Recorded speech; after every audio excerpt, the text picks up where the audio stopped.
All right, so here's our project. This is a Ohm C2. They called this a bookshelf speaker, big bookshelf speaker, 10-inch woofer. But we can see what the problem is. If we focus on the woofer here, the surround is pretty much all gone. A little bit left down here in the bottom. Let's go ahead and get this out of the case. We'll get it over onto the bench and we'll get set up to take care of it. Alright, here I'm just taking it out of the case, just a couple of screws. The main thing here is to be extremely careful not to damage the cone itself. These are just paper cones. In most of these they're treated paper, and just push on connectors on the bottom to take out. So pretty straightforward. They are marked for polarity. And on the bench here, first thing we're going to do is take off this cardboard front gasket. Just use a thin scraper that I have.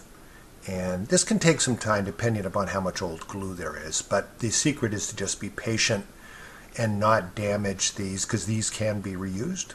And that's what I will do. So I'll just work on this for a little bit. And once I get those off later on, I'll come back and clean off that glue that's on those. Yeah, brass bristled brush, very helpful for cleaning up the old glue and residue.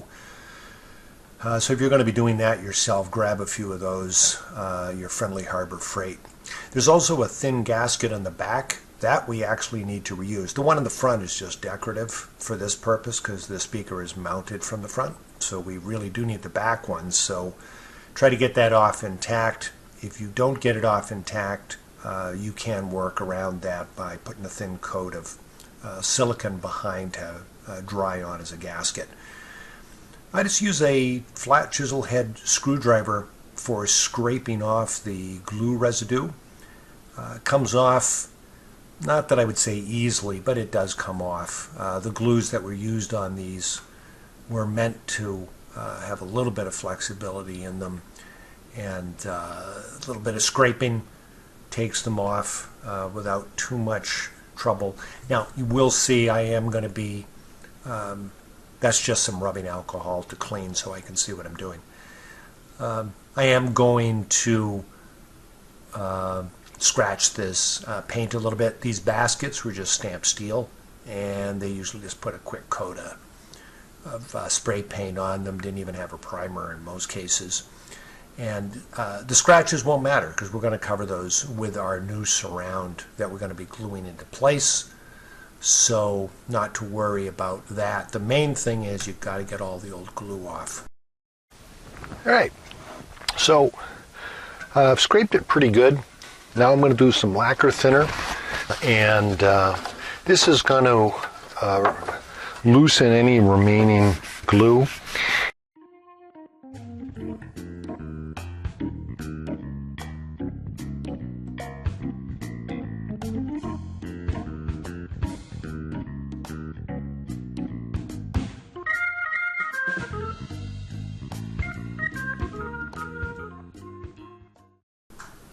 Alright, this next part, I've got to scrape off the old glue and surround residue that's on the paper cone. You've got to be very careful with this one. Don't want to damage the underlying paper cone, but you need to get all the loose junk off.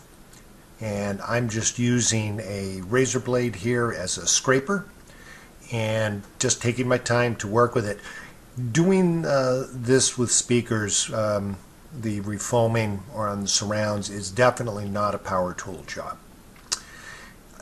Once you have scraped off as much as the old residue as you can from the paper, I use some 91% isopropyl, and I just carefully clean off the loose debris that's here. I support the cone from behind with my fingers, and that usually does a pretty good job for getting all of the debris off. I sometimes do go back, touch up a little bit more with the razor blade, and again, I don't want anything loose here, and I don't want any old glue if I can help it. Yeah, here's a good close-up of the way I approach this. And I've had good success doing it this way for many, many years. And yeah, this is just about ready. Just a little bit more detail work here, and we'll be good to go. Okay, so that feels good. Outside basket is clean. Let's set this aside and go ahead and tackle these surround pieces, because we're going to work on these about the same way. I'm going to try to zoom you in also so you can see this well.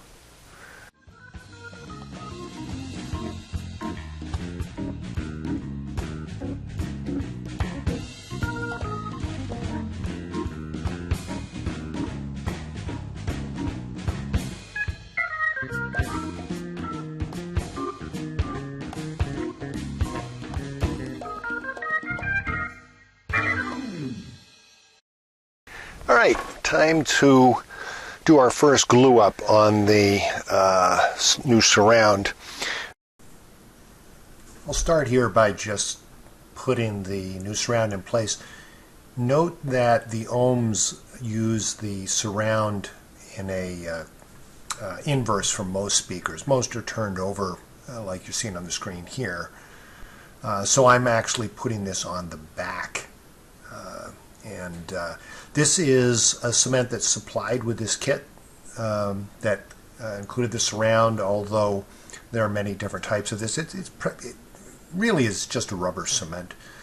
And you want to get a complete covering on there, and you don't have a huge amount of work time, but you know, you do have a few minutes. And here, this is again being set carefully into place. And what we're going to do, I go around just with my fingers, and I'll support from the back of the cone, and I'll just keep pressing it into place as I go around. And over the course of a couple of minutes, this will go ahead and start adhering enough so that we can then leave it to fully cure, which is about 24 hours for this stuff. So this is a process. You get this on, get it to where you're happy with it, and then I'm just going to leave this overnight, and we'll be ready to then do the outer part of the new surround. All right, and in we go.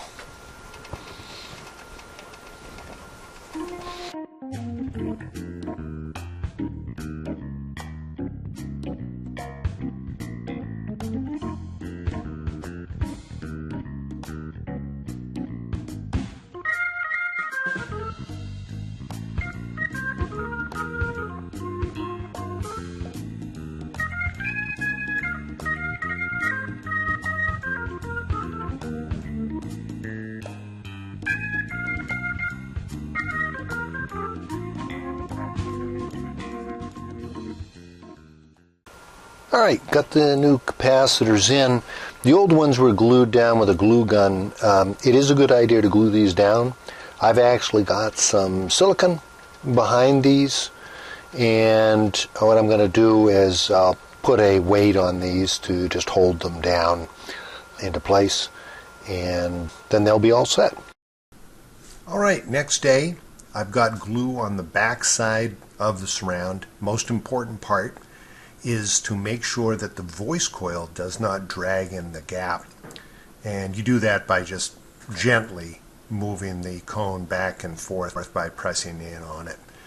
And if it does drag, you got to shift it slightly one side or the other. And once you get above 12-inch drivers, you usually have to shim the voice coil to make sure that it stays centered properly. Once this is dried up, I'll give this about an hour, and then I will glue on the cardboard front gaskets using the same glue, and then tip the whole thing over and use the weight of the speaker to keep equal force on the whole thing. Take all those clamps off, just tip it over, and give it a full 24-36 hours to really dry up, and then actually test it and then reinstall it. And here's the finished product. Turned out great. individual I did this for said it sounded wonderful, and they were very happy. So I hope you enjoyed following along on this restoration, and I will see you on the next one.